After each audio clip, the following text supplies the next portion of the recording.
Si va con la sesta, confronto per anziani di categoria F, in 9 al via, favorita il numero 3 di Esedra Cub con Carmine Piscoglio, allieva del dottor Alessandrini, offerta a 1,75 a quota fissa, l'alternativa 5,50 Diva Mail, 6 Charlie's Magic, questi i più attesi. Macchina in movimento, 1 Diva Mail, 2 Cleofe Call, 3 Esedra Cub, 4 Costante Jet, 5 Disney Man, 6 Dark Angel Fee.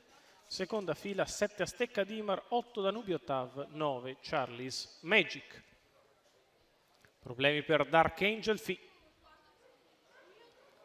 Sono partiti con lotta per il comando. Veloce Esedra Cub che prende la testa, ma al suo esterno ci prova Costante Jet, che vorrebbe sistemarsi secondo in corda.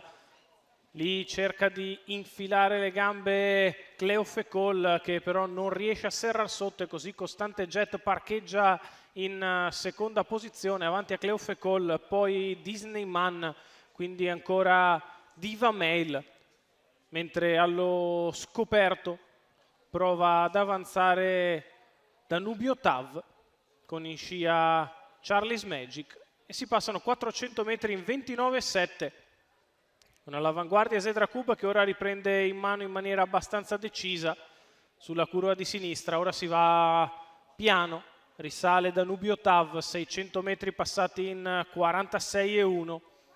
Danubio che continua nella sua risalita, raggiunge Cleofe Call, cerca di portarsi su Costante Jet.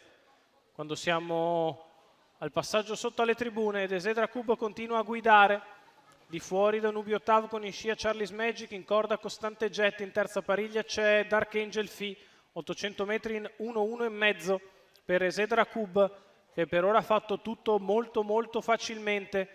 Porta a casa il primo chilometro al comando in 1,16,7 e continua indisturbata Danubio Tav sul passo al largo. Poi Charlie's Magic, la corda sempre Costante Jet. Sulla retta opposta alle tribune li guarda tutti in faccia Carmine Piscoglio con Esedra Cub, 14,3 la retta di là. Danubio Tav soffre di fuori, scatta in terza ruota Charlie's Magic, in corda Costante Jet avanti a Cleofe Call. Quando siamo all'ingresso dell'addirittura d'arrivo, Esedra Cub la fronte in vantaggio nei confronti di Costante Jet, che si prepara a spostare. Poi ancora Cleofe Call e quindi Charlie's Magic passa Costante Jet nei confronti di Cleofe Call. Costante Jet vince su Cleofe Call. Al terzo posto Esedra Cub, 29,7 la chiusa, 1,15,4 Costante Jet. Lo scatto da secondo in corda Alessio Di Chiara per Andrea Vecchione Junior, colori di Samuele Querci.